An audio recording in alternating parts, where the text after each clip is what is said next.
So in this video, we're going to touch on that fact that Cam Reddish said that his departure from the Knicks or lack of playing time with the Knicks was due to favoritism and politics. We're going to really get into the bottom of that to see if that makes any sense. So let's talk about it. Welcome to the channel. This is the Objective Knicks fan, straight out of Kings County, New York's finest. You know how we get down. Let's talk about it, man. I want to touch on to this quote here. Cam says this in the quote. I'm going to switch over to my research mode, and we're going to just read some sources together, right? So I'm going to start off with the Bleacher Report, right? Blazers Cam Reddish, Knicks tenure was complicated by favoritism and politics. So let's actually read the quote. Stefan Bondi of the New York Daily News, he said that Reddish expressed the belief that he was a victim of favoritism during his 35-game stint when New York. He was only with the Knicks 35 games. That's saying enough in itself, right? He said it was tough, but at the same time, it ain't even about basketball, he said. It had nothing to do with basketball. It was all about politics, all about favoritism, stuff like that. That's why I wasn't too worried about it. So it's interesting that Cam wants to go there about politics. And I think this is a problem that Cam might have also had in the Hawks too, because Cam was a highly coveted prospect coming into the league. And he had a lot of high standards, but starting with his Duke days, he never really done much to substantiate him being a top prospect in reference to with the other guys that came out that year, Garland, RJ, of course, Zion, Ja Morant. And he was one of the top, I think maybe top 10 guys coming out of high school going into Duke. And he didn't really live up to the hype. So I think part of that disappointment has led to him being a little delusional and over hyping his abilities. I'll just say it like that. I do want to touch into my first point here, right? Okay, so before we continue, why don't you take the time to subscribe to the channel, especially if you're enjoying the content up to this point. You can hit the bell icon so you get all the notifications. I drop videos all the time. And then hit the like button so more cool Knick fans can check out the videos. Now let's get back to the content. The politics, I would be a liar to say that politics wasn't involved. What we have to understand is that the politics came from the front office. My first point is, when did the Knicks last sign a first-round draft pick? Take a wild guess. Before RJ, and even if you want to throw Mitch in there because he also got an extension. But the last time we did that was Charlie Ward. That was back in the 90s. Talking about over 25 years ago. Last year, around January, the Knicks announced the Cam Reddish trade. They traded Kevin Knox and a conditional first-round picks to the Hawks in exchange for Cam Reddish and Solomon Hill. Solomon Hill was waived, and the second-round pick in 2025 in cash consideration. So that's who they traded for Cam. Now, what you have to understand, the Knicks did not want to sign Knox to an extension because of the fact that I just told you that the Knicks haven't signed a free agent since Charlie Ward. They were looking to delay adding that extra contract, which would have been Knox's contract, so they traded him away for Cam, a guy that would have gave them an extra year. Now, one could argue that is politics, right? But I do think that the Knicks front office was hoping to get something out of Cam based on his potential and just never really manifest. So this was reported by the New York Post, Mark Berman. Nate McMillan, it's unfortunate Cam Reddish wanted out of Atlanta. Nate McMillan says he saw a Paul George type in Cam Reddish and said it's unfortunate that Cam went out. So Cam wanted out. He asked out of the Hawks. Now, was that politics? And Cam asking out of the team that drafted him? Was that politics? You know, I think that when a player wants to throw around the word politics and favoritism, it's typically because things didn't go in his favor. So Tom Thibodeau wasn't that thrilled about Cam Reddish trade. Jake Fisher, I think there's intel out here that maybe Tom Thibodeau was not necessarily hung-ho into bringing in Cam Reddish. So here's what I'm talking about, the politics game.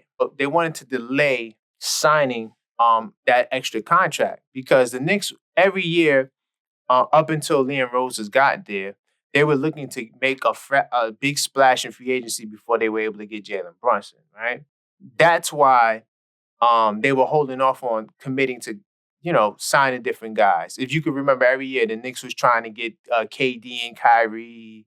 You know, they were always trying to make these big splashes in free agencies, but it just never worked out. While Berman, again, word around the league, they didn't want Cam, right? It says Leon Rose moved to strike a deal with Atlanta on January 15th. The head coach wasn't all in on the move. From my understanding, Thibs didn't want him, and they did it anyway, said the NBA source. Because you got to understand, they already had Evan Fournier. They had Derrick Rose. They had Alec Burks, right? They had Quentin Grimes, who was coming into his own. The Knicks was stacked when it came to that small forward position. So that's why even Kevin Knox wound up getting traded, right? Do understand that the team also was struggling last year. So they brought in Cam because they wanted to see what potential they could get out of him for that 1 year to see if maybe he can get the deal. But the truth of the matter, based, and these are rumors, I'm not sure how true it is, but Tom Thibodeau likes two-way players, right? So, and Cam just wasn't that guy. When we talk about favoritism, I don't believe that Tom Thibodeau, Coach Thibs, is a victim of favoritism, because if that was the case, Derrick Rose is a guy who can be considered Tom Thibodeau's favorite player, being that he followed him pretty much to every team he's went to. And now he's not getting any minutes. Why hasn't he getting any minutes? Is because the team is performing well without them in the lineup. And let's face it, he's a liability on defense. And you already have Quickly, who does what Rose does, with the ball in his hands. You didn't really need two guys that could have the ball in his hand. But the point is, if it was about favoritism, Derrick Rose would be starting on this team, or at least getting pivotal minutes off the bench. If it was had nothing to do with favoritism, at least not from Coach Tibbs' end. So I do want to let's touch on the actual trade. So Tom Thibodeau was definitely on the hot seat. Remember, we didn't make the playoffs last year. So coming into this year, Tom Thibodeau had no choice but to play the young guys, because that's all he had. Quickly, Grimes, Obi. He had to play them. And he was looking for ways to maybe not play them earlier on in the season last year. So that means an opportunity for Cam. But once Cam went out with injury, see, people forget that Cam Reddish had an injury. And Grimes was really the guy that they really wanted to start. They gave the job to Cam Reddish by default during the start of the season. But let's not forget that the guy for the job was Quentin Grimes. So after Cam got hurt, Quentin Grimes came and he just pretty much stole the job. And he's been the starting small forward or shooting guard for like the past 50 games, like around that. He's been the consistent guy there. And then Cam, unfortunately, because Cam gets hurt. See, part of it with Cam is maybe he's not good enough on the teams he was on at the time, because even Atlanta had a lot of forwards. Like, they liked the kid Hunter. That's who the kid Atlanta really wanted to go with.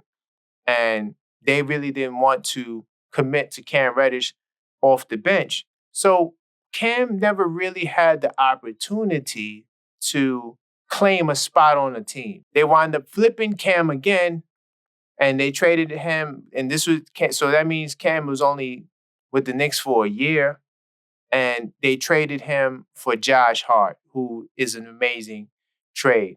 So the favoritism argument, I hope we can throw that in the trash. Let's pull up his basketball reference before we go. I always like to pull up the stats so we can see what he did. So I'm gonna look this year. We're gonna look at this year, see what he's done so far as a Blazer. So he's played about 14 games for the Blazers. And look at all these games he didn't play for the Knicks. The last time he played for the Knicks was December 3rd. He only had 9 minutes, so he didn't really get a lot of time.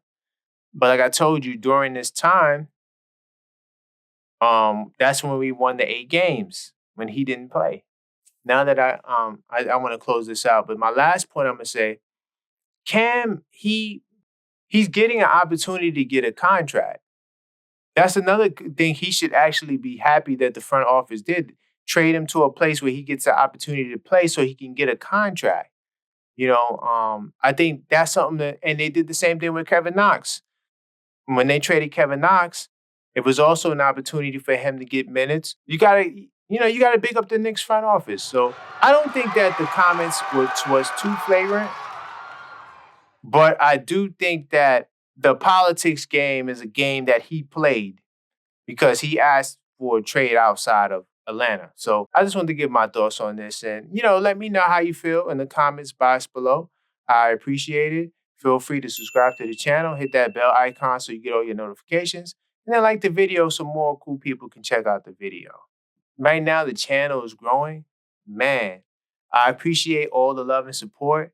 If you didn't get a chance to check out some of the past videos, you can. The last video that really helped the channel, catapult the channel, was the video with Mitchell Robinson. And his quote on Snapchat, we did a good job breaking that down. Definitely check that out if you're interested. And until next time, let's go Knicks.